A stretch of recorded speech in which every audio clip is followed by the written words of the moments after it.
persatuan, kerukunan, apapun terjadi, kita harus rukun, kita harus sejuk. Siapapun yang diberi mandat oleh rakyat, kita hormati, ya kan? Yang terbaik untuk rakyat. Rakyat Indonesia ingin pemimpin-pemimpinnya rukun dan damai. Saya kira itu saja. Potensi untuk duet sama Pak Prabowo itu mungkin nggak sih Mas? Semua calon yang punya potensi untuk berpasangan dengan saya sama aja. Kalau kita sih, saya nih ya, fokusnya kepada agenda kita untuk perubahan kesejahteraan masyarakat yang lebih baik, menjadi Indonesia yang lebih adil. Jadi buat kami yang penting koalisi ini solid. Buat teman-teman boleh aja itu dipantau. Tapi buat saya itu tidak penting. Buat saya yang penting koalisi ini solid, kita berjalan dengan baik. Siapapun yang jadi koalisi itu adalah hak demokrasi. Dan saya tidak ikut dalam prediksi. Saya ikut di dalam usaha untuk menjaga koalisi ini tetap solid.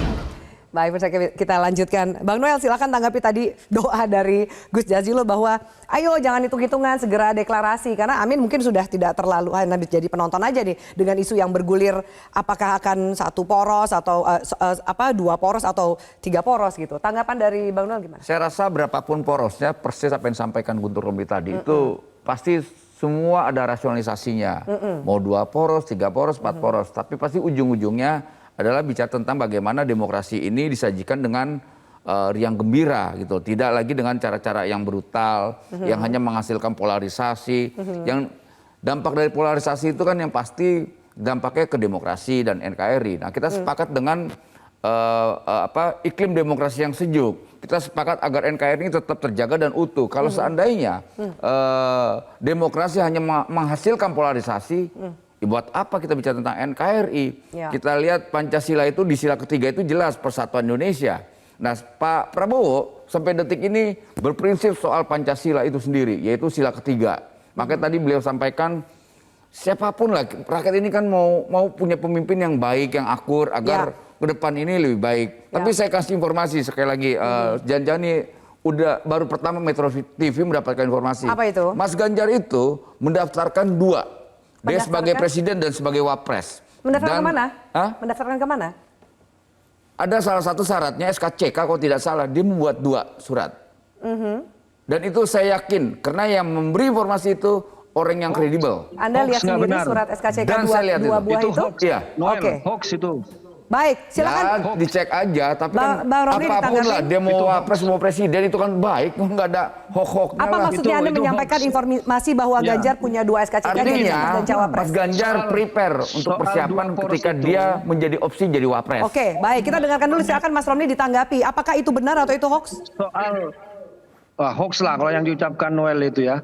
Tapi yang saya mau tanggapi soal 2 poros itu kan sebenarnya ini kan berangkat dari kekhawatirannya kubu Anies sama Caimin.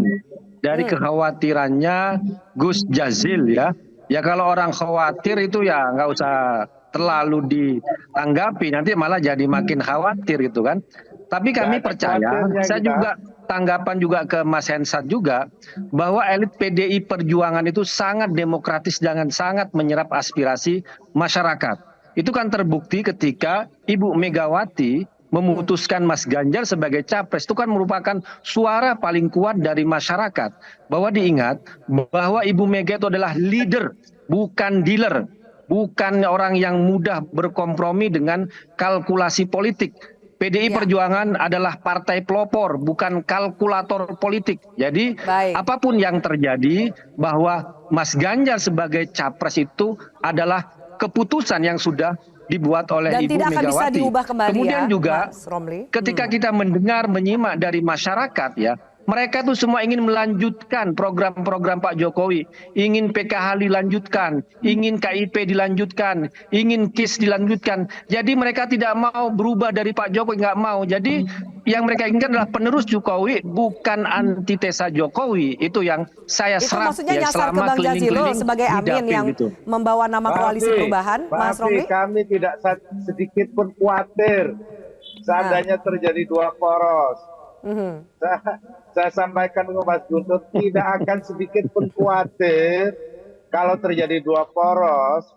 Cuman maksud saya tidak menghendaki ada polarisasi yang lebih keras. Oleh Ya. sebab itu saya doakan supaya masing-masing ini semangatnya jelas. Ini semangat untuk apa? Orang menentukan capres cawapres saja bulat aja.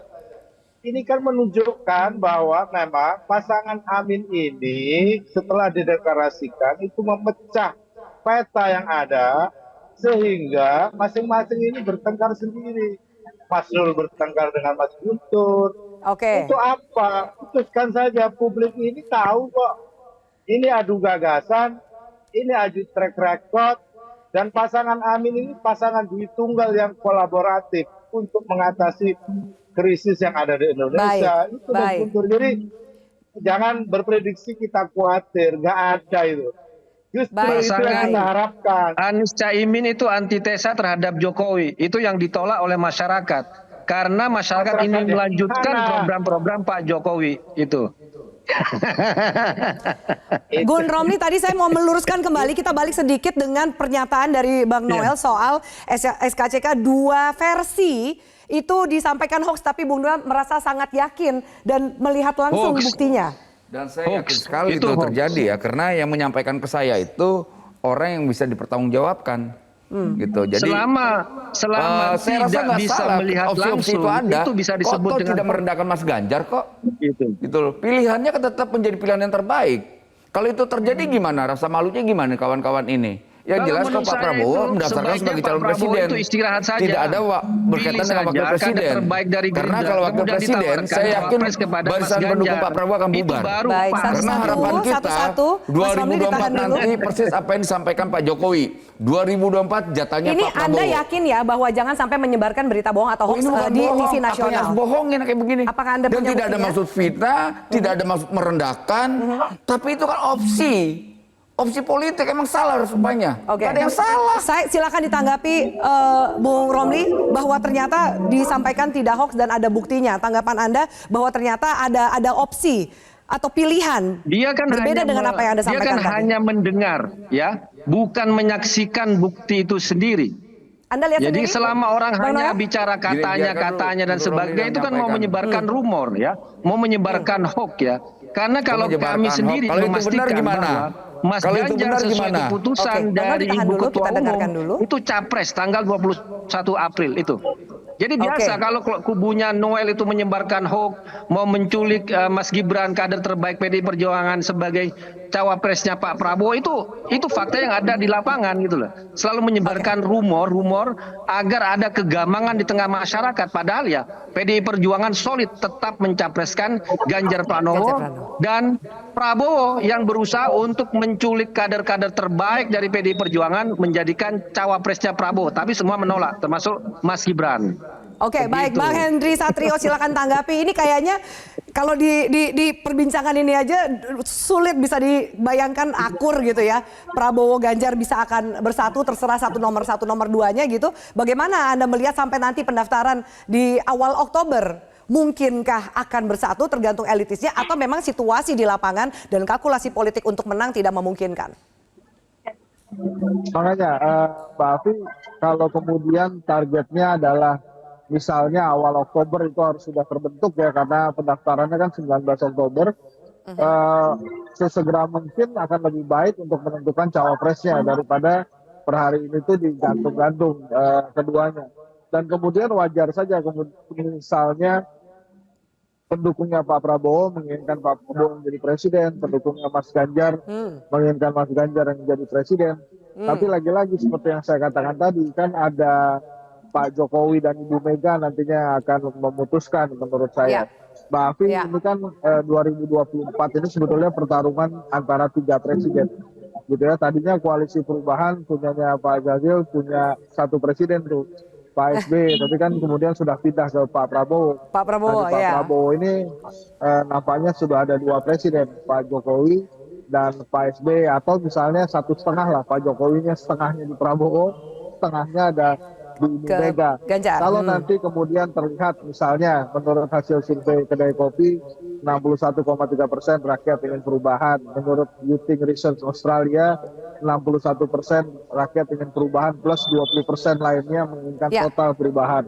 Jadi artinya memang angka keinginan masyarakat yang berubah itu sudah tinggi sekali dan itu mungkin saja membuat was-was kedua kubu yang belum memiliki cawapres.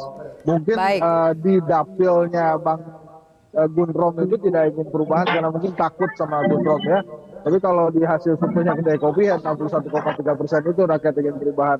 Jadi kalau dilihat politiknya ya itu ya bisa-bisa saja kemudian ada dua pasang calon yang kemudian melebur jadi satu pasang satu. calon saja atau ini mungkin mesti dijawab oleh Bang Zazil. Mudah-mudahan tidak ada hal yang bisa membuat Caimin kemudian memang diganggu terus oleh hukum. Nah kalau itu terjadi mungkin ceritanya akan lain. Nah, tentang Caimin dan hukum ini menurut saya perlu dieksplorasi lebih jauh ini Mbak Alfi ke Pak Zazil. Jangan sampai kemudian ternyata ada fenomena atau ada wacana 2 periode ini juga menyangkut pasangan Amin yang walaupun sampai hari ini saya meyakini itu solid. Oke, baik. Nah, kalau kemudian tadi Bang Henry Satrio mengatakan ini kuncinya adalah di Ibu Megawati dan juga Pak Jokowi gitu. Bung Romli. Enggak, itu Ibu Mega lah. Pak Jokowi sudah memastikan tidak ikut campur soal pemilihan capres atau cawapres. Itu kan disampaikan sendiri oleh Pak Jokowi di parlemen. Telat, Bud. Itu sudah lebih dulu cawe-cawenya yang terkenal dibandingkan nggak ikut serta itu. Dan kemudian juga soal kelanjutan di masyarakat itu kan kalau kita lihat survei profil ratingnya untuk Pak Jokowi kan tinggi gitu. Betul, Baik. itu 77% juga di Kedai Kopi, tapi yang tertinggi itu karena infrastruktur dan bansos. Nah kalau bansos saja juga membuat approval rate Pak Jokowi tinggi, siapapun nanti presidennya bikin bansos saja. Hensat pengamat politik plus jubir Anies. Oke, baik. Pengamat politik Mas Romli. plus jubir Anies. Baik, Mas Romli, pertanyaan juga untuk Bang Noel gitu. Apakah mungkin dengan situasi sambil menunggu nanti pendaftaran, Bu Mega dan Pak Prabowo bertemu untuk mendiskusikan soal poros dan koalisi? Silakan Mas Romli dan juga nanti ditutup dengan Bang Noel. Ya kalau soal komunikasi politik ya PDI Perjuangan terbuka mau dengan komunikasi dengan siapapun dan itu juga tapi selama bahwa itu terkait dengan setuju dengan apa yang mau kita lakukan untuk masyarakat, untuk rakyat, partai politik sebagai alat perjuangan untuk mensejahterakan rakyat, bukan untuk alat nego-nego dan sebagainya. Ya PDI Perjuangan sampai sekarang itu tetap membuka komunikasi, tapi pada intinya bahwa capres itu sudah diputuskan oleh Ketua Umum PDI Perjuangan tidak akan diubah. Megawati tanggal 21 April adalah Ganjar Pranowo dan sampai sekarang tidak ada yang bergeser dari keputusan Boleh tersebut. singkat saja Bang Noel biar adil. Oke, saya rasa pertemuan atau diskusi politik antara pemimpin bangsa itu memang diinginkan oleh semua dan elemen kelompok masyarakat ya. Karena kita tidak mau 2024 nanti diisi oleh kegaduhan politik yang hanya diciptakan oleh elit dan diwariskan dan ditularkan ke masyarakat. Dan kita melihat sikap Pak Prabowo itu jelas. Sikap kenegarawanannya, sikap patriotiknya dia sampaikan ke publik. Kita mau siapapun pemimpinnya nanti itu benar-benar damai, enak, bisa diterima oleh publik dan masyarakat. Itulah pemimpin dan kita butuh pemimpin yang seperti Pak Prabowo di 2024 nanti. Baik, terima kasih banyak Bapak-Bapak untuk diskusi kita. Kita nantikan seperti apa perjalanan, masih ada waktu sampai pendaftaran di awal. Terima kasih banyak, salam sehat selalu. Jelajahi cara baru mendapatkan informasi. Download Metro TV Extend sekarang.